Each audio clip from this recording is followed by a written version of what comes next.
مانعتهم حصونهم من الله فأتاهم الله من حيث لم يحتسبوا وقذف في قلوبهم الرعب يخربون بيوتهم بأيديهم وأيدي المؤمنين فاعتبروا يا أولي الأبصار ولولا أن كتب الله عليهم الجلاء لعذبهم في الدنيا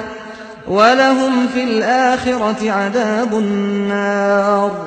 ذلك بأنهم شاقوا الله ورسوله ومن يشاق الله فإن الله شديد العقاب ما قطعتم